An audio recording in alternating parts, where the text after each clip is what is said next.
respeito a seu Filho, o qual, segundo a carne, veio da descendência de Davi, e foi designado Filho de Deus com poder, segundo o Espírito de Santidade, pela ressurreição dos mortos, a saber, Jesus Cristo, nosso Senhor. Façamos uma oração. Deus bendito, nós te rendemos graças por esse momento, esse privilégio especial de participar do culto ao Senhor, de render a Ti louvores, de contribuir com os dízimos e as ofertas, e nesse momento meditar na Tua palavra, que é inerrante, que é infalível, que é inspirada pelo Seu Espírito para a edificação do corpo de Cristo. Ajuda-nos nesse momento a entender o sentido da Tua palavra e aplicá-la em nossas vidas para que sejamos cada vez mais amadurecidos na fé e sirvamos a Deus com um coração temente, grato, cheio de entendimento, de sabedoria e de piedade. É no nome do Seu Filho Jesus que nós oramos. Amém. Queridos irmãos, é importante, antes mesmo de irmos direto ao sentido do texto, realizarmos uma brevíssima contextualização a respeito dessa carta aos Romanos. Nós precisamos analisar a sua autoria, o local de composição, a data, bem como o destinatário. O autor da carta é o apóstolo Paulo, como nós vemos no primeiro versículo do capítulo 1. Paulo apresentando-se como servo de Cristo Jesus. A carta ela foi escrita em Corinto durante o período em que Paulo esteve na Grécia. E isso nós vemos a partir do texto de Atos capítulo 20. A data em que foi escrita foi provavelmente entre 55 e 58 do ano do Senhor, perto do fim da terceira viagem do apóstolo Paulo, a terceira viagem missionária que ele empreendeu. Ele estava se preparando para sair da Grécia, indo para a Palestina, levando uma oferta das igrejas gentílicas para os cristãos de Jerusalém, que sofriam naquele tempo com a pobreza. O destinatário da carta aos Romanos são os membros da igreja de Roma, que era naquela época a cidade capital do Império Romano.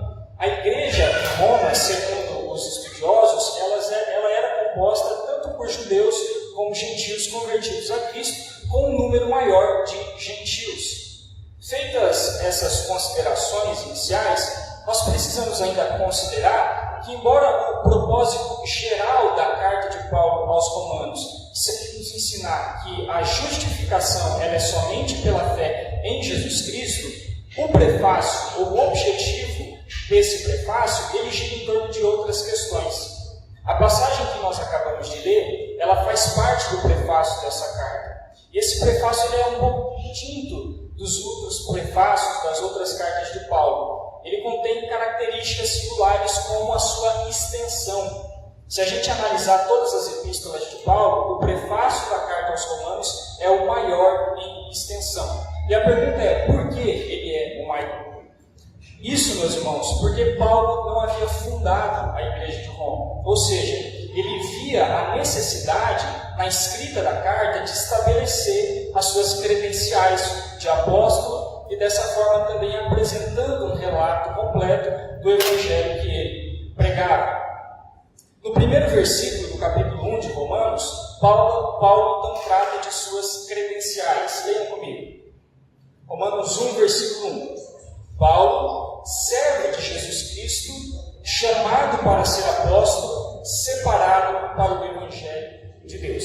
Então, a partir desse versículo, nós podemos observar três coisas. Primeiro, quem Paulo é, ou seja, a sua identidade. Segundo, para o que Paulo foi chamado. E terceiro, para o que Paulo foi separado, o seu propósito, a sua missão de vida. Primeiro, Paulo identifica-se como escravo, é o sentido original da palavra servo, mas um escravo de um Senhor inigualável, que é o nosso Senhor Jesus Cristo, o qual chamou o apóstolo Paulo eficientemente e vocacionou ele, comissionou ele como um apóstolo, esse ministério específico na igreja de Deus. E ele o comissionou como apóstolo para que Paulo representasse a Cristo fielmente através da proclamação do Evangelho de Deus. Em seguida, da última parte do versículo 1 até o versículo 4, Paulo começa a dar mais detalhes ainda desse Evangelho do qual ele é pregador. Ele diz em primeiro lugar que o Evangelho tem origem em Deus, pois, conforme o início do final do versículo 1, é o Evangelho de Deus. Em segundo lugar, Paulo diz que o Evangelho é uma promessa antiga de Deus, feita conhecida através de profetas e registrada nas Escrituras, pois, conforme o versículo 2, foi por Deus outrora prometido por intermédio dos seus profetas nas Sagradas Escrituras. Em terceiro lugar, Paulo também diz que esse Evangelho gira em torno de uma pessoa, pois, início do versículo 3, é com respeito ao seu Filho. É a partir daqui, então, meus irmãos, que nós veremos com mais detalhes a natureza dessa pessoa do Filho de Deus. Consideremos agora, então, queridos irmãos, a partir de uma análise cuidadosa do texto sagrado, como a pessoa do Filho é descrita nas Escrituras.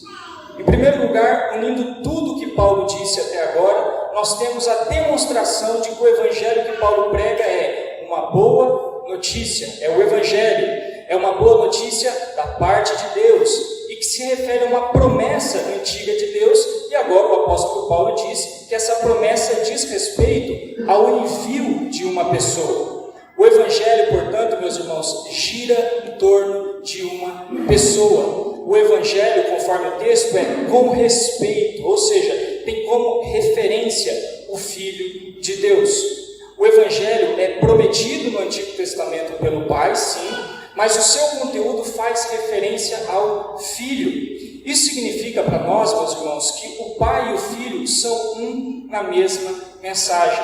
Enquanto o Pai é aquele que promete, o Filho é o prometido. E o Evangelho é a obra que Deus deu ao Filho para que ele executasse em prol do seu povo.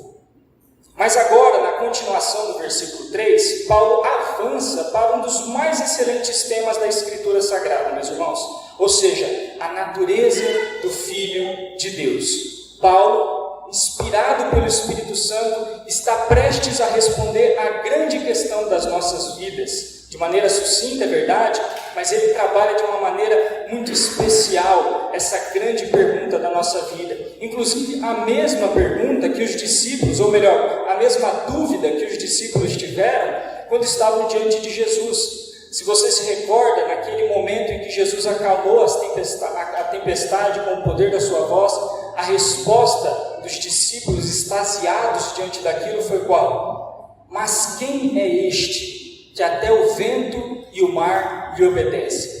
Essa questão que surge dentro de nós, quando nós temos um encontro pessoal com Cristo, meus irmãos, é a questão mais importante das nossas vidas. É a questão mais importante a ser respondida para a nossa vida. E é essa questão que Paulo aborda na continuação dos versículos, mostrando para nós que o Filho é Deus e é homem. Ele é Senhor e Ele é Salvador. Ele é Rei e Ele é servo sofredor. Primeiro, Paulo apresenta o Filho como sendo perfeitamente humano. É isso que o apóstolo Paulo quis dizer ao mencionar o Filho segundo a carne. A segunda parte do versículo 3, o qual segundo a carne. Nestes termos, Paulo está querendo simplesmente nos ensinar que o Filho bendito, prometido pelo Deus Pai, ele viveu em condições comuns. Ele viveu como um homem comum, tornando-se um de nós, assumindo ossos, assumindo sangue, assumindo massa muscular. O Filho de Deus, meus irmãos, embora existindo desde a eternidade, ele adentrou no tempo e na história. Ele fez parte da nossa história. Ele nasce da Virgem Maria, tem um pai piedoso chamado José. Ele foi um frágil bebê, cresceu como uma criança judia, tornou-se um jovem maduro, chegou à idade adulta e morreu crucificado pelos romanos com cerca de 33 anos, acusado de conspiração religiosa. Por isso, meus irmãos, é muito importante que nós nos lembremos que, embora sendo Deus, o Filho foi também uma figura humana, histórica e real. Ele é descrito nas Escrituras sempre em termos muito humanos. Por exemplo, Marcos capítulo 6, versículo 3, o evangelista nos registra da seguinte maneira: não é este o carpinteiro, filho de Maria, irmão de Tiago, José, Judas e Simão? E não vivem aqui entre nós as suas irmãs? Então a Bíblia chega ao ponto de registrar até mesmo uma profissão de Jesus. Apesar desses testemunhos bíblicos a respeito da perfeita humanidade do Filho de Deus, surgiram algumas objeções ao longo da história a respeito disso. Alguns, por um lado, defendendo a ideia que Jesus era somente aparência, que ele era somente uma projeção, e não de fato tinha tecido muscular, ele não de fato era real e havia encarnado. Outros, por outro lado, vieram defender que, por ter se tornado humano, Jesus também pecou como todo ser humano. Porém, meus irmãos, nós precisamos nos lembrar do ensino bíblico, da doutrina da santíssima encarnação do Filho de Deus. Respondendo a essa última objeção, o testemunho infalível do Espírito Santo nas Escrituras é que o Filho foi, conforme Hebreus 4,15, tentado em todas as coisas, mas sem pecado. E conforme 2 Coríntios 5,21, ele não conheceu pecado. Respondendo à primeira objeção da imaterialidade do corpo de Cristo, o Espírito Santo na Escritura também nos ensina que o Filho é, conforme 1 Timóteo 3,16, aquele que foi manifestado na carne. O Filho é aquele que nos reconciliou no corpo da sua carne. Ele aboliu na sua carne a lei dos mandamentos em forma de ordenanças. E ainda mais, o Filho, conforme Paulo em Romanos, é, segundo a carne, sobre todos, Deus bendito para todos sempre. Por isso, a correta, a ortodoxa confissão dos cristãos é que Jesus Cristo veio em carne, mas que nós jamais nos esqueçamos de unir essa qualidade humana de Jesus com a sua natureza única, moral, perfeita, divina, na qual não existe pecado. E é somente esse Jesus, descrito nesses termos de humanidade perfeita, que é o verdadeiro Jesus, Filho de Deus, digno de toda adoração e de todo serviço. O Filho, meus queridos irmãos, ele não só assumiu a natureza humana, mas perceba que o texto nos ensina que ele assumiu com uma descendência real. Continuação do versículo 3: e veio da descendência de Davi. Quem era Davi? E por que é importante o fato do Filho de Deus ter vindo da descendência de Davi? Davi, vocês sabem, era um israelita que foi chamado por Deus em dado momento para ser o rei de Israel nos tempos do Antigo Testamento. O que torna importante essa descendência histórica do Filho é o fato de que o Salvador era necessário vir da linhagem de Davi, porque o rei havia recebido uma promessa do próprio Deus de que de sua descendência viria aquele que se sentaria no trono, mas não somente por um momento, mas para todo o sempre. E nós vemos isso em 2 Samuel 7. O Filho de Deus, Jesus Cristo, como lemos em Mateus capítulo 1, versículo 1, historicamente cumpriu essa promessa preciosa. O Filho de Deus é o genuíno, é o definitivo descendente de Davi, que veio ao mundo para reinar e assentar-se eternamente no trono. Leia comigo Lucas capítulo 1, versículo 32 ao 33. Lucas capítulo 1, versículo 32 ao 33. Aqui nesse texto nós vemos Lucas descrevendo a respeito da descendência de Jesus Cristo, o Filho de Deus. E este será grande e será chamado Filho do Altíssimo. Deus, o Senhor, lhe dará o trono de Davi, seu pai. Ele reinará para sempre sobre a casa de Jacó. O seu reinado não terá fim. Então, meus irmãos, resumindo até aqui, o Filho de Deus encarnou perfeitamente, sem pecado. E segundo essa humanidade que ele encarnou, ele descendia historicamente do rei Davi, cumprindo-se em Jesus Cristo a tão aguardada promessa da manifestação do Messias e do seu reinado eterno. Em seguida, meus irmãos, Paulo nos introduz a natureza perfeitamente divina do Filho. O apóstolo Paulo nos diz agora, no início do versículo 4, que Jesus foi designado Filho de Deus. O que isso significa? Em primeiro lugar, meus irmãos, o termo Filho de Deus, aplicado aqui à pessoa de Cristo, deve ser compreendido num sentido peculiar, pois embora nós vejamos na Escritura Sagrada Adão, por exemplo, sendo chamado de Filho de Deus, Adão ou nenhum outro ser humano é no mesmo sentido que Jesus é. Jesus aparece sempre nas Escrituras como o Filho em letra maiúscula. Observe esse detalhe, indicando para nós que ele é o unigênito de Deus e também que possui uma unidade, que possui uma igualdade de essência com Deus Pai. O Pai e o Filho são um na essência e na substância, e eles compartilham igualmente dos atributos da divindade. Em segundo lugar, essa essência divina do Filho, bem como a sua vocação messiânica, está relacionada aqui com o termo foi designado. Em outras palavras, meus irmãos, isso significa que pode ser entendido como algo que foi declarado, ou melhor ainda, que foi demonstrado.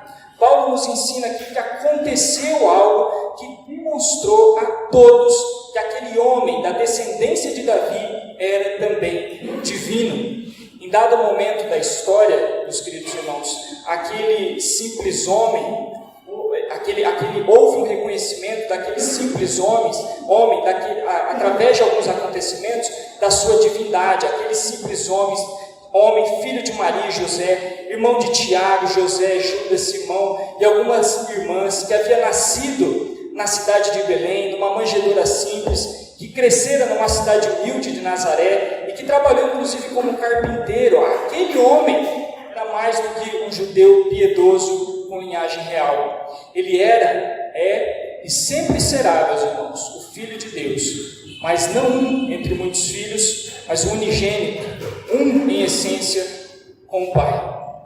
Por um lado, aquele homem é de fato o rei prometido, como exclamou inclusive Natanael: Mestre, tu és o Filho de Deus, tu és o Rei de Israel. Mas por outro lado também, meus irmãos, ele é o nosso Deus, como confessou quebrantado o discípulo incrédulo Tomé diante do Jesus ressurreto: Senhor meu e Deus meu, Deus meu.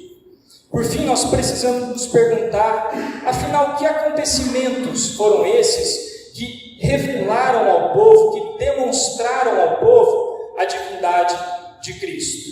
E eu queria ver isso com vocês na continuação do versículo 4.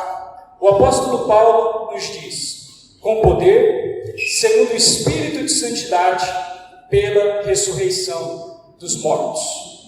Alguns intérpretes da Sagrada Escritura, eles encontram nessa passagem 3 provas da divindade do Filho de Deus.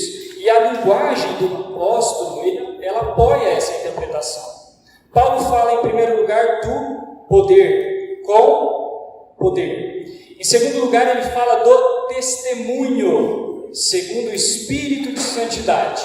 E em terceiro lugar, ele fala da ressurreição, pela ressurreição dos mortos. Ou seja, o Filho, ele foi abertamente declarado, demonstrado divino, primeiro com poder, ou seja, com sinais, com milagres. Por exemplo, nós podemos pensar na transformação da água em vinho, a cura de cegos, a cura de surdos, a cura de mudos, paralíticos, coxos, endemoniados, leprosos, a multiplicação dos pães e peixes, o andar sobre as águas, a ressurreição de Lázaro e tantos outros sinais de poder divino, O Filho também foi declarado divino através do Espírito de santidade. O que isso significa? Significa, meus irmãos, o testemunho que Cristo deu em seu ensino e vida perfeita de santidade.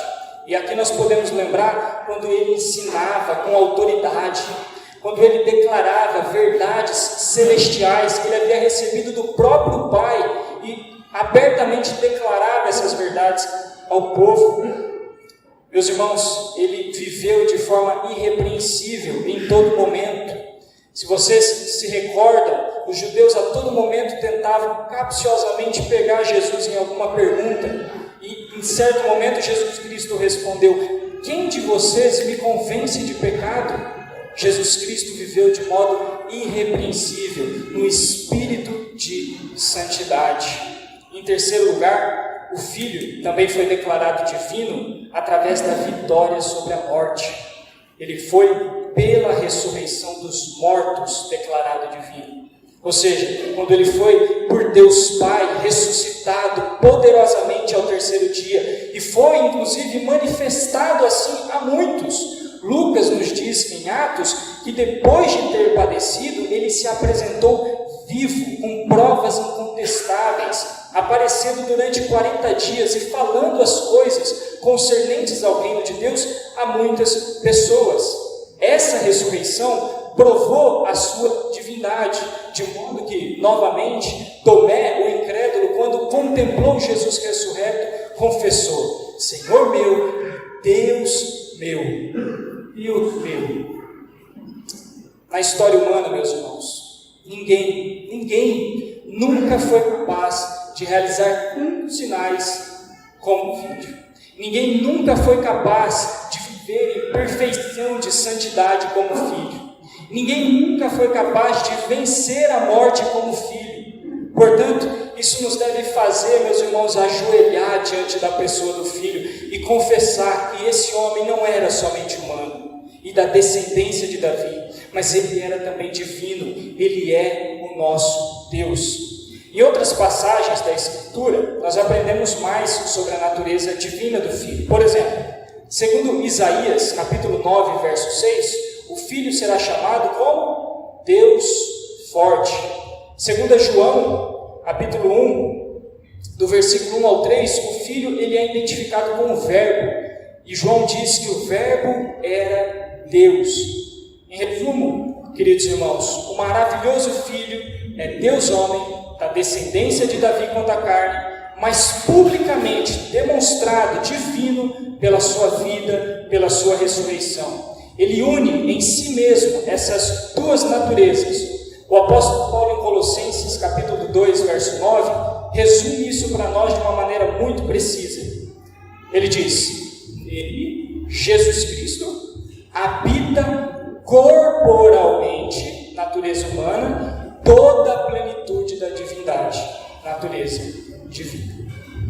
Por fim, para nós encerrarmos, o apóstolo finalmente identifica esse Filho. Ele diz no final do versículo 4, a saber, Jesus Cristo, nosso Senhor.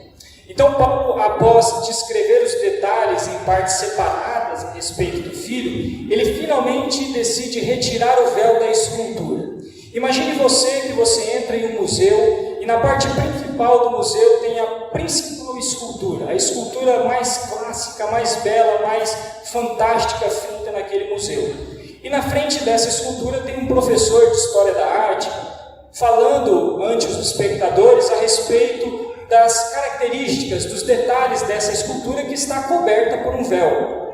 E quando aqueles espectadores estão prestes a finalmente descobrir quem é aquela escultura, ou do que se trata aquela escultura, o professor de História tira o véu e finalmente revela do que ele está falando. É isso que o apóstolo Paulo está querendo dizer quando ele menciona o termo a saber. Vejam, meus irmãos, até aqui eu disse a respeito do Filho de Deus, que é o centro do Evangelho, que veio segundo a carne, é humano, que inclusive tinha linhagem real, foi demonstrado divino, com poder, o Espírito de Santidade, pela ressurreição dos mortos. Vocês querem saber de quem eu estou falando? A saber, Jesus Cristo, nosso Senhor. É Jesus, em primeiro lugar, a pessoa histórica de um judeu, filho de Maria, carpinteiro, morto na cruz romana, pelo seu povo amado. O anjo disse que ele deveria se chamar Jesus, por quê? Porque ele salvaria o seu povo dos seus pecados. Mas ele também é o Cristo, essa palavra grega para Messias, que significa ungido de Deus, e que veio por amor para reinar eternamente, com um reino de paz e um reino de justiça. Ele também é, meus irmãos, percebam o que o apóstolo Paulo diz, o nosso Senhor. Afinal, meus irmãos, falando francamente, nós que cremos em Cristo Jesus, nós não apenas sabemos quem Ele é segundo a carne, nós nem ainda reconhecemos a sua vocação real simplesmente, mas nós o contemplamos em sua glória com olhos de servos. A gloriosa, inigualável, fascinante pessoa de Cristo é o nosso Senhor, e não meramente um exemplo de boa moral da história. Nele nós cremos, dele nós somos e a Ele confiamos toda a nossa vida. Recentemente eu assisti uma entrevista de um professor de filosofia, famoso aqui no Brasil inclusive, que foi questionado a respeito de qual filósofo ele mais admirava durante todos os anos de carreira como docente. Ele respondeu: Jesus. Eu sou fã de Jesus, eu sou fã dos ensinamentos de Jesus. Mas deixa eu dizer uma coisa para vocês, meus irmãos. Nós não somos fãs de Jesus, nós somos servos de Jesus. Nós não simplesmente contemplamos os ensinamentos de Jesus e dissemos: nossa, que coisa bonita. Não, nós obedecemos, nós submetemos ao seu senhorio. Ele é o nosso Senhor. E não tem como não recordar aqui do Salmo 123, versículo 2. O salmista diz o seguinte, e essa deve ser a nossa posição para com Cristo. Salmo 123, verso 2. Como os olhos dos servos estão fitos nas mãos dos seus senhores, e os olhos da serva na mão de sua senhora, assim os nossos olhos estão fitos no Senhor. Se Ele é Senhor, nós somos servos, nós não somos admiradores, nós não somos fãs. Jesus Cristo, esse que o apóstolo Paulo acabou de descrever, Ele é nosso Senhor. Em resumo, nós aprendemos nesses versículos a respeito das características do Filho de Deus, em suas duas naturezas, perfeitamente humana, perfeitamente divina, sendo Ele Jesus Cristo, nosso Senhor, que inclusive, em virtude da sua vida justa, da sua vida perfeita e do seu sacrifício na cruz, de sua morte expiatória na cruz, Ele concedeu aos homens gratuitamente que creem nele e se arrependem de seus pecados o perdão, a justificação, a expiação, a vida eterna, a comunhão com Deus Pai. É essa a obra do Filho para uma nova vida, uma vida de obediência por fé até a glória eterna. Para nós encerrarmos, irmãos, com uma aplicação final, eu gostaria de levantar uma questão para reflexão dos irmãos. Por que o Evangelho é Jesus em suas duas naturezas? Por que Jesus precisava ser Deus e homem? Por que isso é tão enfatizado nas Escrituras? Porque no início da sua carta aos Romanos, o apóstolo Paulo faz questão de deixar claro as duas naturezas do Filho de Deus. Por quê? Porque não somente Deus, um espírito imaterial, porque não somente humano, um profeta. Meus irmãos, para responder isso, eu gostaria de ler com vocês as perguntas 16, 17 e 18 do Catecismo de Heidelberg, um documento de 1563, um dos principais documentos confessionais das igrejas reformadas, inclusive até nos dias de hoje. A pergunta 16 diz o seguinte: por que o mediador, Jesus Cristo, deve ser homem verdadeiro e justo? Resposta: deve ser verdadeiro homem, porque a justiça de Deus exige que o homem pague pelo pecado do homem. Ele deve ser homem justo, ou seja, não somente homem, mas homem perfeito, porque alguém que tem os seus próprios pecados não pode pagar pelo pecado dos outros. Pergunta 17: por que o mediador, Jesus Cristo, deve ser ao mesmo tempo, unindo em si as suas duas naturezas, verdadeiro Deus? Por quê? Resposta: porque somente sendo verdadeiro Deus, ele pode suportar, como homem, o peso da ira de Deus, conquistar e restituir para nós a justiça e a vida que nós perdemos com os nossos pecados. Então percebam que não se trata de uma questão simplesmente doutrinária que deve ser discutida em seminários. É uma questão fundamental para a nossa fé. É uma questão fundamental para a nossa salvação, que Jesus Cristo veio em carne, da descendência de Davi, mas também foi designado Filho de Deus, com poder segundo o Espírito de Santidade pela ressurreição dos mortos. É fundamental para a nossa salvação. E a última pergunta, eu encerro por aqui, é a seguinte: mas quem é? A principal pergunta das nossas vidas. Mas quem é esse mediador, que ao mesmo tempo é verdadeiro Deus e verdadeiro homem e justo? Resposta: nosso.